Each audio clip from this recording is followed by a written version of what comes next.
फिर मैं आपको एक लघु प्रसंग सुनाता हूं।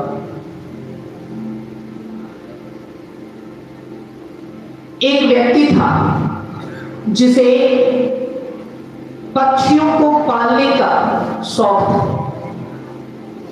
उसने सोचा कौन से पक्षी का पालन किया जाए। तो उसने सोचा अगर मैं तोते को पाल लेता हूं तो तोते को जो सिखाऊंगा तोता वही बोलेगा। इसी उद्देश्य से उसने तोते को पिंजरे में डालकर पालने का निश्चय किया और ढूंढते ढूंढते उसने 2 तोते को खरीद लिया। 2 तोते को खरीद कर लाया और दोनों तोते को अलग अलग पिंजरे में डालकर अलग अलग स्थानों पर अपने घर में लाकर लटका दिया। ये 2 तोते थे, दोनों को अलग अलग स्थानों पर लटका दिया गया।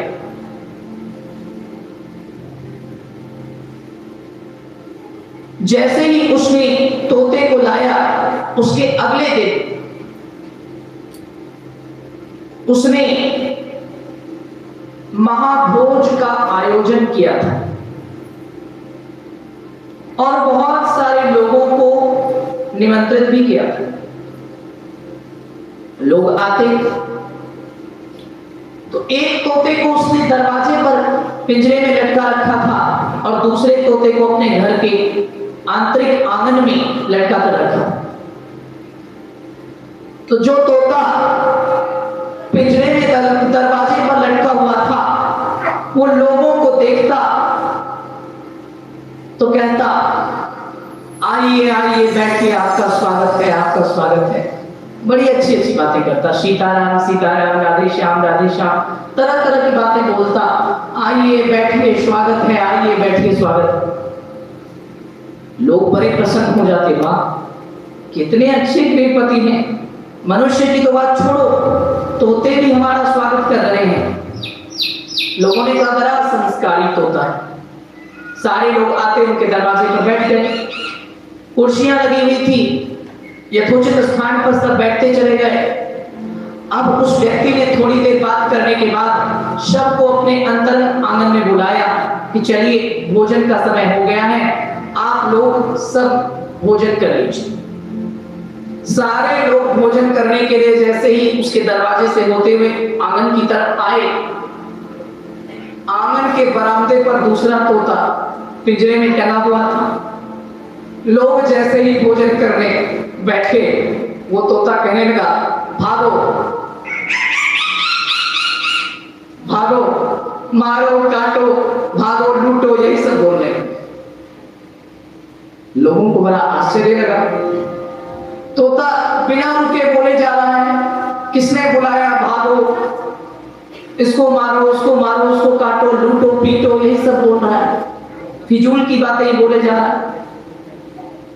लोगों ने कहा ये पक्का षड्यंत्रकारी है, पहले इसने जानबूझकर हमारा सम्मान करने का नाटक किया, एक तोते ने हमें प्रेम से बिठाया, हमारा आदर सत्कार किया, भगवान का नाम हमें सुनाया, और जब से आंगन में आया हूं तब से ये दूसरा तोता मारो पीटो लूटो काटो भागो भगाओ यही सब कहे जा रहा है। तो बड़ा गुस्सा आया लोगों को। लोगों ने कहा क्या तुमने इसीलिए हमें भोजन पर बुलाया था, हम दोबारा तुम्हारे आंगन में कभी अपना कदम तक नहीं रखेंगे। लोग उठकर जाने लगे। जैसे ही लोग उठकर जाने लगे उस गृहपति ने कहा सुनिए, आप लोग मेरी बात तो सुनिए, इसमें मेरी कोई गलती नहीं है, मैंने जानबूझकर ऐसा नहीं किया। मैं तो दोनों तोते को एक साथ ही लेकर आया था, मुझे नहीं पता था कि दोनों तोतों के स्वभाव में इतना अंतर होगा, दोनों तोते इतने अलग अलग तरह का व्यवहार करेंगे, इस बात का ज्ञान मुझे नहीं था। लोगों ने कहा झूठ मत बोलो, सच सच बताओ, ये क्या षड्यंत्र है तुम्हारा। दोनों तोते देखने में तो एक जैसे ही लग रहे हैं, दोनों हरे रंग के हैं, दोनों एक ही जैसे हैं, तो फिर व्यवहार में इतना अंतर क्यों। जरूर तुमने जानबूझकर तोते को उल्टा सीधा सिखा दिया। एक तोता अच्छी बात बोलता है, दूसरी तोता जब से आया हूं तब से बुरी बात बोल रहा है। लोगों के बार बार पूछने पर उस व्यक्ति ने कहा मुझे केवल एक ही बात याद आती है, मेरी कोई गलती नहीं है, इन दोनों को तो मैं कल ही खरीद कर लाया हूँ और मैंने इन दोनों में से किसी को अभी कुछ नहीं सिखाया है। सिखाने का मैं सोच ही रहा था, मुझे भी नहीं पता था दोनों अपने मन से ऐसी ऐसी बातें करेंगे। एक ने मधुर बातें की, अच्छी बातें की और दूसरे ने बुरी बातें करनी शुरू कर दी। लोगों ने कहा सच सच बताओ, इन दोनों को कहां से खरीद कर लाए हो? तब बेचने वाले ने कहा, तब खरीदने वाले ने कहा, मैं तोते की खोज में जा रहा था, मुझे 2 तोते खरीदने थे, चल रहा था, रास्ते में एक साधु महाराज चले जा रहे थे। साधु महाराज के पास एक तोता था। मैंने कहा महाराज आप तोते को रखकर क्या करोगे, मुझे ही दे दो। तो साधु ने अपना तोता मुझे दे दिया। उस तोते को पिंजरे में मैंने डाला और उस तोते को लेकर जैसे ही मैं आगे बढ़ा, एक बहेलिया था जो तोते को फंसाने का काम करता था और देखने से डाकू जैसा दिखता था। संभवतः वो कोई दुर्जन ही होगा, कोई डाकू ही होगा। उसके पास भी एक तोता था। वो तोता भी मुझे देखने में उतना ही अच्छा लगा और मैंने उस तोते को भी खरीद लिया, उसको भी पिंजरे में डाल दिया। और जिस तोते को मैंने दरवाजे पर लगाया वो साधु के यहाँ से लाया हुआ तोता है और जिस तोते को मैंने आंगन में लगा दिया वो साधु के यहाँ से लाया हुआ तोता नहीं है, वो डाकू के यहाँ से लाया हुआ तोता है। अंतर केवल इतना ही, दोनों तोते एक जैसे हैं, लेकिन जिसने आपका स्वागत किया वो साधु के यहाँ से लाया हुआ तोता है और जिसने आप सबका अपमान किया, जिसने आप सबके साथ दुर्व्यवहार किया, वो साधु के यहाँ का तोता नहीं है, अपितु वो डाकू के यहाँ का तोता है। तब एक बुजुर्ग ने समझाया, यही तो तुमने भूल कर दी। यदि तुमने दोनों तोते साधु से प्राप्त किए होते तो आज तुम्हें ऐसा दिन न देखना पड़ता, आज ये तोता तुम्हारा उपहास न करवाता। जीवन भी ऐसा ही है। इस छोटी सी कहानी से क्या सीख मिलती है, आइए विचार करते हैं। जिस प्रकार दोनों तोते देखने में बिल्कुल एक जैसे थे लेकिन दोनों के संस्कार अलग अलग थे। क्यों? क्योंकि एक साधु के यहाँ से आया था और दूसरा डाकू के यहाँ से आया था। जो साधु के यहाँ से आया था वो सीताराम सीताराम बोलता था, जो साधु के यहाँ से आया था वो अतिथियों का स्वागत करता था, लोगों को कहता था आइए बैठिए पधारिए। और जो डाकू के यहाँ से आया था वो कहता था जाओ भागो मारो पीटो काटो, यही सब बोलता रहता। कहने का अर्थ क्या है?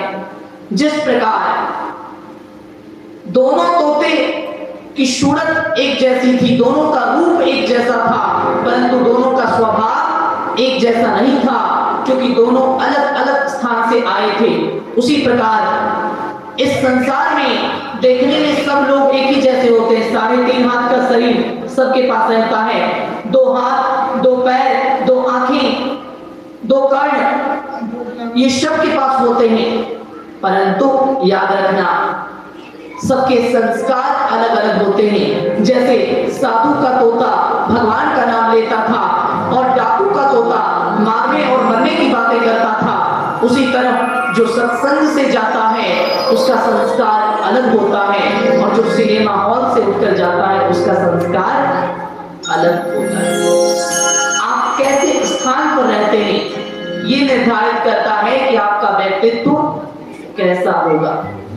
आप कैसे परिवेश में रहते हैं ये निर्धारित करता है कि आपकी जीवन शैली क्या होगी। आप कहां से आए हैं ये निर्धारित करता है कि आप किस दिशा में जाएंगे। इसलिए संगति सदैव अच्छे लोगों की होनी चाहिए।